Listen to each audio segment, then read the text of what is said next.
Hey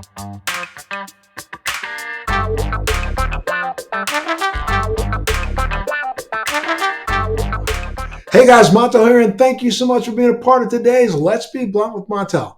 Today, we have the pleasure of talking with the co-founder of the Ohio Cannabis Health and Business Summit, an annual educational event in Cleveland aimed at both the general public and people in the cannabis industry. Our guest is a freelance business journalist, content creator, and author with 30 years of experience covering local and national stories on topics as diverse as cannabis and technology to opinion pieces and small business challenges. And she covers various aspects of the cannabis industry in her Blunt Talk blog. Marcia Pledger, it's a pleasure to have you join us today. Thank you so much for being part of the show. Thank you so much for having me. I'm honored. Absolutely. Look, before we jump in, let's back up for a second and talk a little bit about you. Tell me about where you grew up, what's your background, where'd you come from, where'd you go to school? Give me a little background. Okay. So I'm originally from Kansas City, Missouri. And we just, in my home state, they just went from medical to recreational, added that in the last 6 months. And, went to University of Missouri, Columbia, graduated, went to Vegas, started my career in Vegas covering crime in Las Vegas of all places. And then I moved into covering gaming and tourism. And then I moved to Cleveland, Ohio. And that's where I spent like 20 plus years, 25 years almost. And now I live in Jacksonville, Florida. So that's a summary. Now, where'd you go to school? The University of Missouri. University of Missouri. Yeah. Okay. And so what led you into getting involved in cannabis in Ohio? So when you do anything for too long, you need a change. I don't really care what career you're in. We all need changes. And I had covered every aspect of business. I've had everything had lots of columns, from a business etiquette column to sales and marketing column. I've covered manufacturing, technology. I've covered just about every industry in business. And, after so many years, let me backtrack. My passion is covering small business though. And I covered small business for at least half of my career, including having a column that lasted for 10 years called My Biggest Mistake and How I Fixed It. Interviewed more than 450 entrepreneurs for that, and had a small, had a book that came out on it when I did that column. So fast forward, when I was looking for something new to cover, cannabis was new in Ohio in 2018. And there was nothing for me to cover that first year because it was just people getting licenses. And that's not a business story for me. And it was a tumultuous time in Ohio with those first licenses that were given out, because I had spent some time in Ohio doing some lobbying and also doing some, flesh pressing with some of your politicians. And I know that initially there was some difficulty in getting this program going in Ohio, wasn't it? Absolutely. It was a lot of challenges, with so many others. And it's so crazy that now we're up to 41 states and 23 that are recreational, adult use. And we're on the ballot for November. But so happy about that. But yeah, so when I started covering it, I realized that all it was is a bunch of people coming from various industries into cannabis. The former CVS pharmacist was now running a dispensary. The former person who was in manufacturing is now running a cultivation plant or site or dispensary. You know what I'm saying? It was just like a lot of people. They need everybody because it's a new industry, and that doesn't happen often. And so, because my passion is small business, that's kind of how I started covering the cannabis industry. And I fell into this space because the last story that I wrote was about the need to educate people about this industry. And that's how I met my business partner, Lenny Berry. He is the founder of our event. And that's how it all started. And when you say you realize the need for education back then, there's still a big need for education right now. Absolutely. Absolutely. So my business partner, Lenny Berry, is the founder of our event, and he happened to be in the last story that I wrote before I took a buyout at the Cleveland Plain Dealer newspaper. And it was just a story about there's a need. I hear all these new places starting up, but nobody really knows what's up, And he is a serial entrepreneur in multiple fields. But at the time, the reason he was in my last story is because he was a co-owner of a recommendation clinic where you had to have one of 20 some licenses. I mean, I'm sorry, not licenses, one of 20 something conditions in order to qualify for a medical marijuana card in Ohio. And anyway, so he reached out to me and, just a quick text and was like, hey, thanks for cluing me into your story and photo gallery. And I was like, yeah, no problem. But by the way, that's my last story. And he was like, oh, yeah. So what you gonna do next? I'm like, don't know. and that's kind of how it all started. He's like, well, can we talk? And I'm thinking about what? And that's literally how we started. And we put together the first event back in 2019 because he got frustrated because so many people were coming through. And even though they qualified with any of these conditions, they were clueless. Now what? I got this medical marijuana card. Now what? I mean, they're intimidated to go to a dispensary. They're intimidated to even try cannabis, a lot of times. And saying, and is this really going to help me? And so he saw an opportunity because there wasn't much going on in Ohio in terms of education. And that's how it all started. And when you say there wasn't much going on in Ohio in terms of education, there was probably a lot going on with B2B education, but not B2C education, correct? Yes. So and that's the problem, I mean, even today, there's still, like you said, there's still a need for education.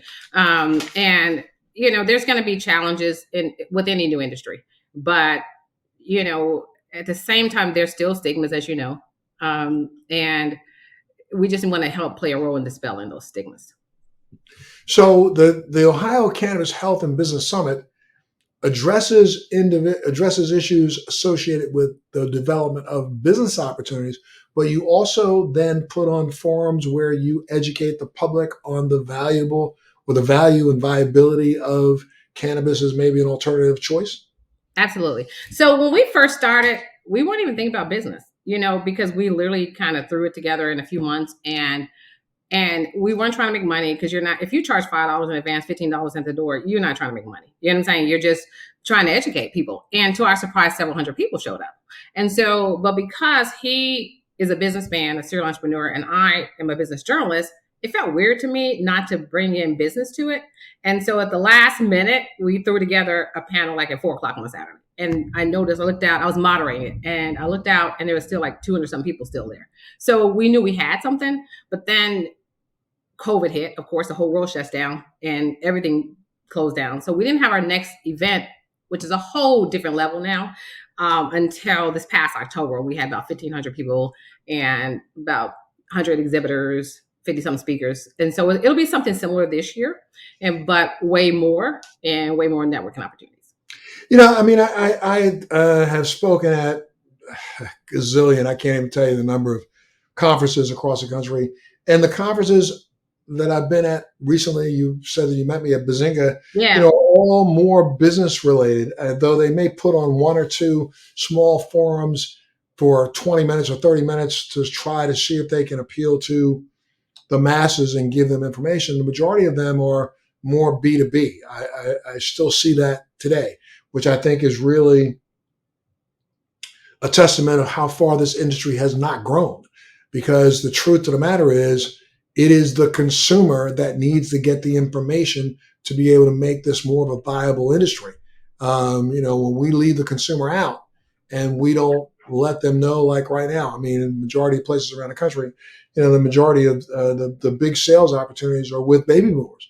But we as an industry aren't really even trying to educate the baby boomer on the fact that, places like Israel consider cannabis a geriatric drug. And they literally make sure that, the 55 and older understand that there's an opportunity to utilize cannabis and to replace some of the other pharmaceuticals that they're on, or at least cannabis gives them another alternative to the pharmaceuticals that they're on.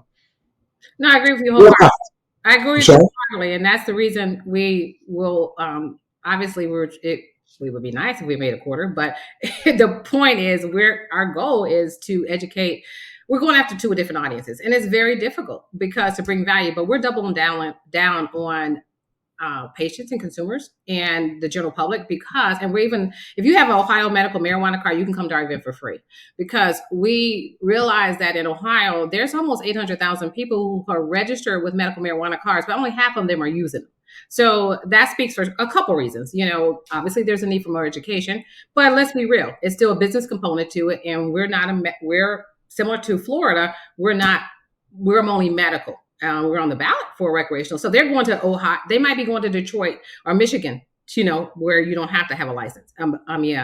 A medical marijuana card at all. But back to our event, yeah, we have all kind of workshops, and one of them that will always remain is a patient panel.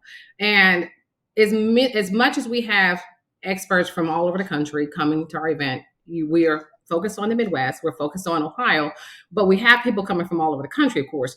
And but the patient panel is important because you can have all the experts in the world, but it'd be nice to hear from real people, So, and last year was interesting because my daughter's a junior at Ohio State, and she was a little intimidated, and I was like, don't do this just for me, because, but she was on the panel. And so she was on a panel sitting next to a veteran, military veteran with PTSD and challenges. And so she was, here's this little 19-year-old on this panel sitting next to a woman in her 60s who had multiple sclerosis. There's another woman who had traumatic brain injury from a concussion, a pediatric nurse. There was another woman who was a former journalist who had opiates challenges, you know what I'm saying? And so, but the reason she was on there is because it helped her with her migraines, and so much when everything else failed. So obviously I told you how I fell into this industry from a business standpoint, but from a personal standpoint, I was frustrated. I had taken my child to, she'd seen a couple of different neurologists. She had MRI, CAT scan. She had missed the entire first month of her senior year in high school 3 years ago, and nothing was working. And she did get a full ride golf scholarship, caddy scholarship, but she could have missed out on that because, pain is pain. And migraines is not as serious as some major illness, of course, but debilitation is debilitation. And I was just so grateful that that's what helped her. Absolutely. And, you answered a couple of questions I already had for you. One was, is the conference more industry or consumer centric? And you just said it's both. And then the conference is not just specific to Ohio. You do cater to people nationally, correct? Absolutely. And, we are taking on a lot, considering this is only our third event. And technically, it kind of feels more like the second one because it's an entirely different event from one we first did back in 2019, was strictly aimed at patients only, the general public. So now, if anything, we're kind of concerned about, we don't want to be too far skewed at the business side only. But it is very difficult. But here's the thing. As you mentioned, let's take cannabis out of the equation. I really don't care what you're selling or what you're offering in terms of products or services. If you don't have customers, you don't have a business. Correct.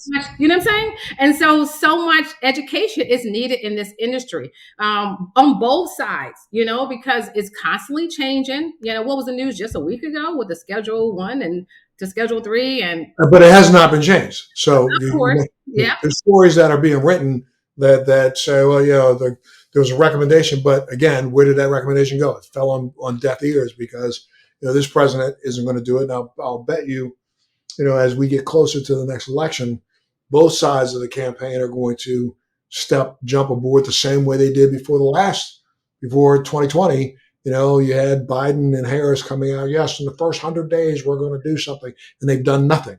Exactly. And then you'll see Trump's probably going to say, well, I think we really need to reconsider this. And everybody's going to jump aboard and try to bring Trump in. And as soon as he gets in office, he's going to forget you. Exactly. And that's exactly. It's very frustrating, as you know it better than me. You've been doing this you've been an advocate for 20 plus years, so I'm new to it. Huh? Absolutely. It's been 20 plus years that I've been. Absolutely. I followed your story and I admire you. And I'm so grateful for everything that you do for so many people in this industry. I got to say that. But I got to tell you that it's interesting how with our event, we're just one of many conferences. You go to a lot of them, but we are double downing on trying to please two different audiences the best we can. So we're doing things like adding things like this year from last year, a panel just on colleges and universities, because people need to understand you can't ignore this industry. I don't care if it's still against the law federally. you can't stop what states are doing. We're up to what 40 something states and 23 recreational.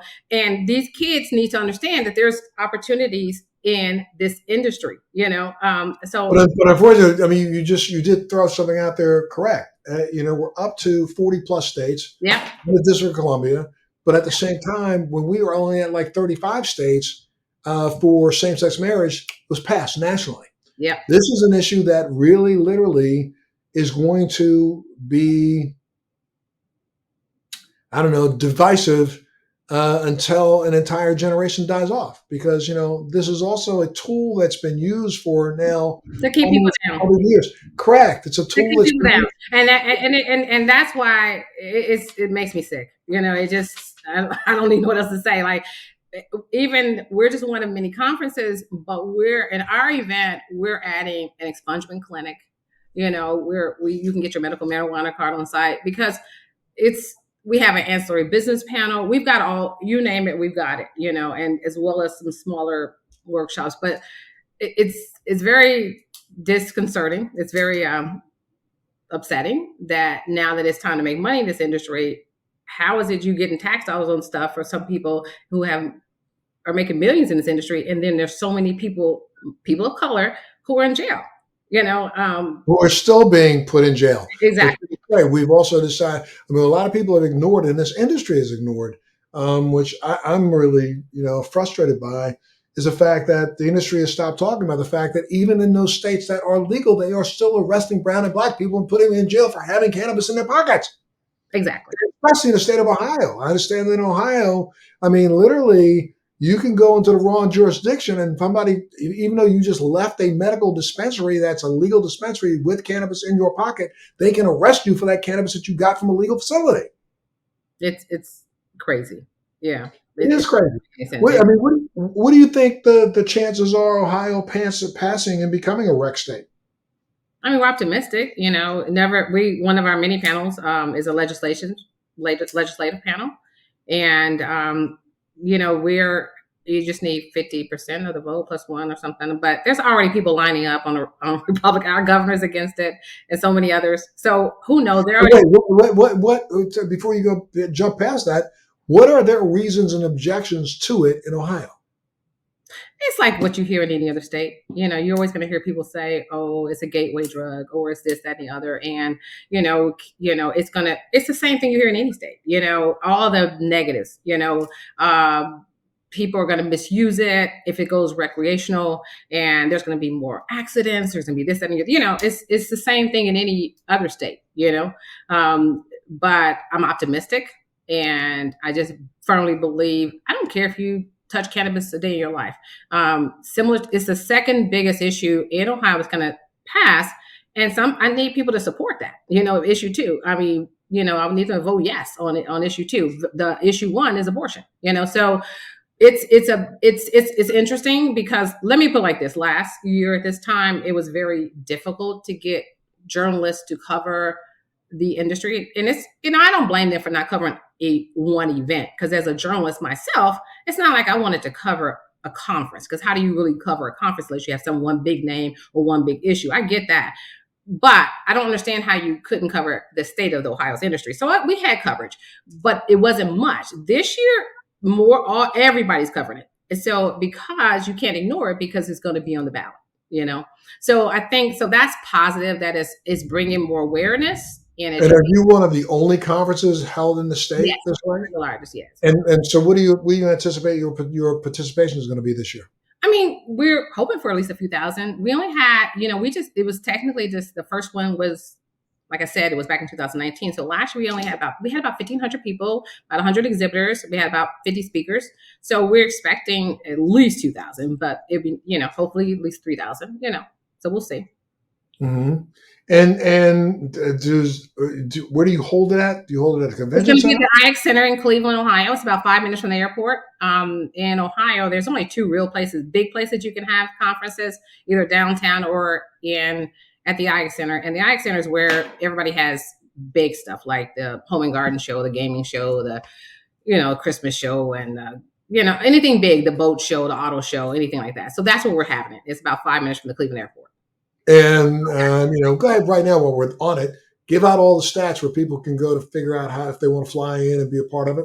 Yeah, absolutely. Please check out ochbs.com, Ohio Cannabis Health and Business Summit, ochbs.com. Mm-hmm. And you can see our website. You can see our schedule and all of our sponsors and all kind of information. And for card carrying patients, it's free. Absolutely. Is that reciprocal in any state card carrying member, or just Ohio? Until you said that, I hadn't thought about it, but heck yes, since you said it. All right, good to know. And you have several different, Our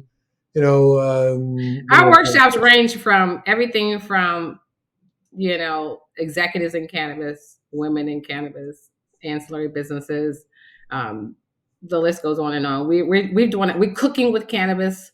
I think when people think of cooking with cannabis, they probably think gummies or pot brownies or something, but they don't understand there's like a whole world out there. Tourism, so we got all kind of chefs out there. I'm not saying that it's easy to do it. You might want to know a lot about dosage, and maybe you should just leave it to the professionals. But the point is, we're trying to bring a little bit of everything, to different people. So we've got all sorts of workshops. We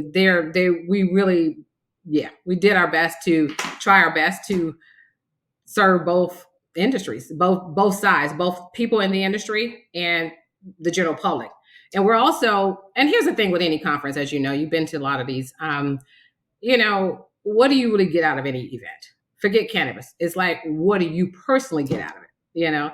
And so we want to do a better job with networking. We're having a big networking event Friday night at the Rock and Roll Hall of Fame. So we're doing a lot and we're excited about it. Gotcha. And I mean, as it comes, or as it applies to the state of Ohio, what do you see as working in the program that you have right now? What needs improvement? What's not working? There's a lot of challenges right now in Ohio. It's a lot of oversaturation right now. There's a lot of too much product right now. There needs to be changes. So we're really hoping that this recreational does pass, and some things are working, some are not, like in a lot of states. But I just think that people really need to be educated. And when I saw you speak at Benzinga, that really touched me when you basically were like, I'm not trying to be the doom and gloom dude in the room here, even though I'm the speaker here, but this might not pass for a minute with this federal, But in the meantime, you guys as an industry, y'all could do better with education. And that really meant something to me, So, and that's kind of how I feel, like, because there's still so many people who just are closed-minded, Right. And that's frustrating. That's probably a big frustration. So I'm hoping, that it keeps moving forward and we're added to, the states that have added recreational. But in the meantime, even if we're just stay medical, like Florida right now, where you and I are both at. So there just needs to be more education. Absolutely. And I think once you get the masses to start forcing the issue on politicians, things will change. What's your view? I mean, you brought it up, like a week ago, they were talking about rescheduling a week and a half ago, rescheduling versus descheduling. What's your opinion on that? So I was happy when the news came out that it was rescheduled from Schedule 1. That they were talking about rescheduling. I know, you're right. They're talking about it. Nothing's happening. There's always a lot of talk. Lot of talk. I get it. But anything in this evolving cannabis industry, when you see baby steps, sometimes you're just happy, And when I put something on LinkedIn about how I was happy about that, somebody's like, this is stupid. Why can't they just deschedule? This is not, what are you happy about? Why are you even happy? So, it's baby steps. And obviously, I think it pains me when I go to a conference and it may be in the form of a gummy, but if you literally passing out samples for something that could be almost worth $20. And when I read a headline that someone has spent 20 years of their life for $20 worth of cannabis. I'm not saying a truckload. Okay, that's a whole different thing. But $20 worth of cannabis, it just makes you sad and breaks your heart. So yeah, it's just crazy. It's crazy to be in this industry that it's exciting, but it's also crazy to be in an industry that's constantly evolving and has so many challenges with banking and marketing, and the list goes on and on. But and equitability. How about in Ohio? How equitable? yeah. So in it's not just Ohio, of course, but yeah, nationwide. Now that it's time to make money, there are people of color sadly missing, you know.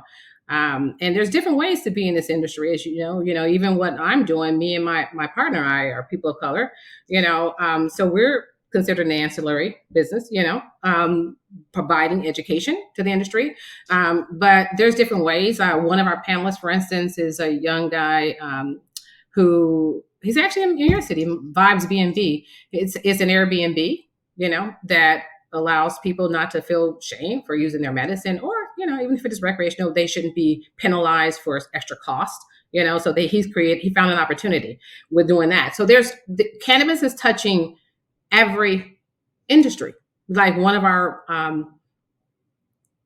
sponsors is HBK. It's an accounting firm. They're national. They've got 600 employees. About 30 of them are focused just on cannabis. Half of them are part-time, full-time. But the point is, they didn't try to get in cannabis. They did it because they're like an Ernst & Young, and their customers are in every part in every industry. From retail to wholesale to you name it. They're in every industry, tourism, and the list goes on. And people were asking them and for help, and they didn't. There's so many different rules when it comes to cannabis. So they decided to become specialists, and they started doing it 6 years ago because others weren't. So I guess what I'm trying to say is there's a lot of opportunities that I see. Most people are not, especially people of color, sadly, are not going to be owning a cannabis dispensary, a cultivation site, or even have a processing license. But one of the things that we want to do, and that's one of the first panels, that is the first panel we have on at our event, is ancillary businesses, because we want to encourage people to still be in this business and find different ways to be part of this industry. Because it is very, it's not making me happy to not see people of color in this industry of any color much. And one more time, hit us with the stats on how they can get to be involved in the Ohio Cannabis Health and Business Summit, Cleveland, Ohio, at the IX Center. OCHBS.com with the little t-shirt. Ohio Cannabis Health and Business Summit. You can get your tickets there. We did keep our prices low. It's only like $20 to come, because we kept it low because it's the general public too. The Rock and Roll Hall of Fame event is going to be a more secluded thing. It's going to be like $100, including some food and some drinks and stuff. But hip hop 50 years, so we got a lot going on. But yeah, we're excited about this event, and we're excited to be part of this industry and to build it. We're going to continue to grow. Well, I hope you do continue to grow. You stay on target the way you are. Anything else you want to add? No, I'm just grateful for the opportunity. Well, I would ask you a question, because it's very weird for me to be interviewed. I'm used to being the interviewee. Sure. Interviewer. I want your opinions about veterans. That was one thing I was wishing, I thought we should have on our floor, because obviously veterans go to the VA, but it's still against the law federally, and that's a challenge. And so, I just wanted to hear your thoughts on veterans and this cannabis industry. Well, there's this, and it's not even a written rule, but it appears that in the VA, in states where cannabis is legal and it is a medical protocol, and if you have a medical card and you are a veteran, you cannot be denied your VA benefits for having tested positive for cannabis. That's the supposed, but that doesn't cannot be denied if you can. Okay. If you are in a state with a legal medical cannabis program and you go to the VA hospital for services, you test positive for cannabis, you are supposedly not able to be denied your VA benefits. And but you heard what I said, supposedly, because that doesn't ring true with every single individual veteran that goes to the VA hospital. Some of them have been denied services because they say you tested positive, so therefore we don't want you here. And I've heard stories from veterans that have been, horror stories. So at some point in time, you know, I really firmly believe that we as a nation are going to have to accept the fact that cannabis doesn't necessarily work for all, but it does work for some. And if it works for some and some of our veterans who are struggling the most with PTSD and others, we should get off their back and let them utilize cannabis as an alternative. We can let them use other alternative things. If we can put them on the opioids and other things that we put them on, if this is a way to get them off that, then there's no question we should be allowing veterans to do that. No, And thank there's you some for sharing services. that. I didn't even understand that, so I appreciate you sharing that. But as long as it is still federally illegal, that Yeah. means the VA can't have it in their hospitals and they can't make recommendations towards it. So it's just catch 22. And I think that we are going to, as a nation, have to solve, but we're only going to be able to solve that when we get some of these entrenched, excuse my mouth, but some of these entrenched buttheads out of office. No, that's real. That's real. I mean, we have so many people who are still living off of the value they saw in incarcerating brown and black people Yep. was the only value to cannabis. And we need to get them out of office. And it's going to take a while. You look at people like McConnell, look at people like, oh, sorry, the former Speaker of the House, female. There's a lot of them, though. Yeah. I guess, you know, That are still there's a around. lot. I mean, there's no reason why we have 80 and 90-year-old people representing a population that is Exactly. younger. So hopefully over the next year or two, I think if I thought anything would change in national cannabis legislation or national cannabis reform, I think and I'm hoping that there are enough doctors now studying the endocannabinoid system. There are enough doctors out there that are discussing the value of us as mammals having an endocannabinoid system that's antagonized by plant-based cannabis. So maybe in the next year or two, we're going to see a change federally, not necessarily for the legalization of cannabis, but for them lifting the restraints on the VA in the states where the states have voted for legal cannabis programs Yeah. to allow veterans to use. That, at least, I hope is the start. And then, I also hope that conferences like yours, will start addressing straight up, heads on, the fact that there needs to be. When I first started in this business 20 years ago, 22 years ago, there was a movement out there of organizations that literally I flew around the country speaking to legislators in multiple states. And there was a organization, MBP, DPA, normal, that were all funding the advocacy for cannabis. But some of that seems to have come to a screeching halt because people were too busy trying to figure out how to make as much money as they can rather than recognizing until we change the hearts and minds of those that are thwarting this, your money's going to start running out.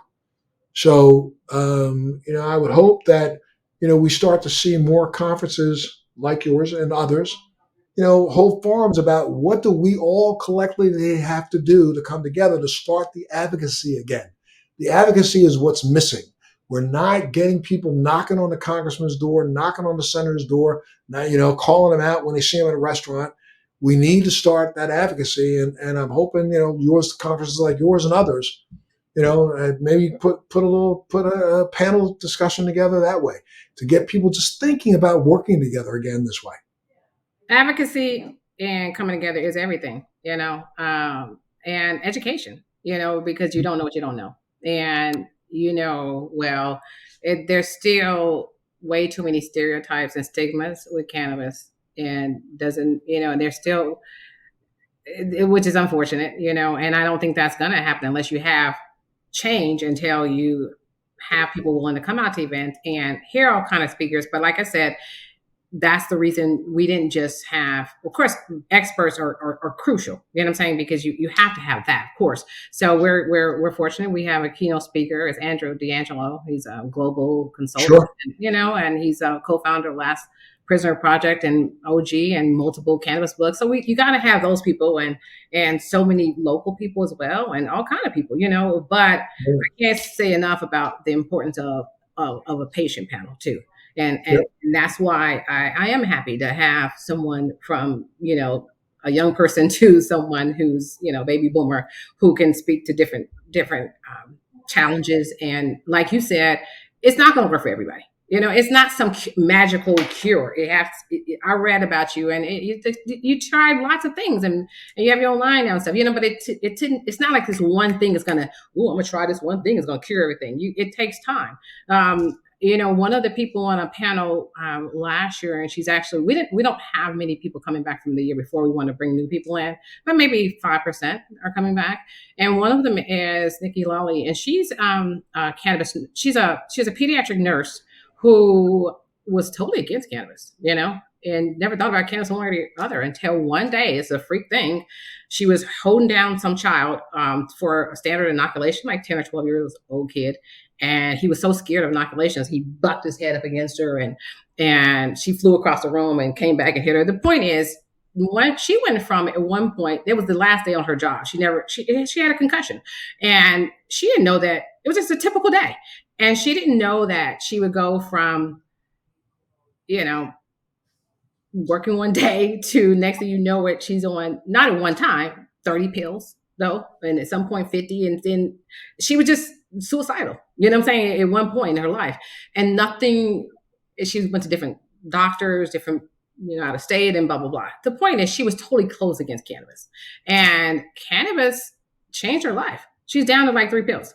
So now she's going across the country. She's one of the many advocates for it, and it's important to hear those people's stories, because if you hear from someone who is always smoking, or taking it in any different form, it probably doesn't resonate the same, quite frankly, as someone who was against it.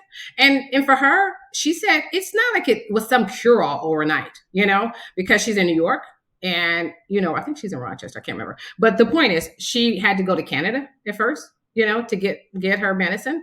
And then it's still, for her, flower works best. But for someone else, maybe another form works best. I don't know. But it wasn't until she learned more and tried and learned, I don't know, was it I can't remember which app it was, but there was an app she used that helped her learn more about what really worked for her. And so it didn't happen overnight. It's not like some magical cure-all, but Right. once she found the strains and what works best for her, it changed her life. So I guess what I'm trying to say is that I don't pretend to have all the answers. I'm putting on an educational forum for many people who are way more smarter than me that about this industry, and I am excited. I'm excited to have so many different types of workshops. We're trying to, offer a little something for everybody. And it does make me happy. And if it doesn't, I didn't go to an HBCU. But both of my parents did. And if it doesn't mean anything to anyone else, I'm happy that the 2 of the booths that are on our floor are Morehouse College, where my father graduated, and Central State University, where my mom graduated from, in Wilberforce, Ohio. They got like a $10 million grant for their hemp program. They're one of the only HBCUs in the country who has gotten so many millions of dollars to study programs for, what they're doing with hemp, and so I think it was important for me to have, for us, not me, but me and my partner, Lenny Berry, the founder of this event, to try a little bit of everything, and careers in the industry, as well as advocacy, as well as help. I know we're biting off a lot, but we're trying to do our part in the Midwest. That's what we all have to do, is just try to do our part. Right? Thank you so much. And on that note, kudos to you. I just heard, 300 videos, in like 2 years? Are you kidding me? What? Yeah. Crazy. We're at it, trying my best to keep the information flowing, and you're doing the same thing. So I wish you well with the Ohio Cannabis Health and Business Summit, and hope that most people go up online that's at ochbs.com. Absolutely. You can find out about it and get the dates, get the times, understand how you get there. And Marcia just said it. If you have a card from any state, reciprocal, you guys will recognize that. So call in and get yourself some information, right? Thank you. Keep doing what you do. I appreciate you so much. Yes, ma'am. So many of you. You keep doing what you're doing too, and you keep tuning in to Let's Be Blunt with Montel. Thanks for joining me on Let's Be Blunt with Montel. Please make sure you're subscribed and hit the bell to be notified when new episodes post each week. We'd love to hear your feedback also, so please send us your comments.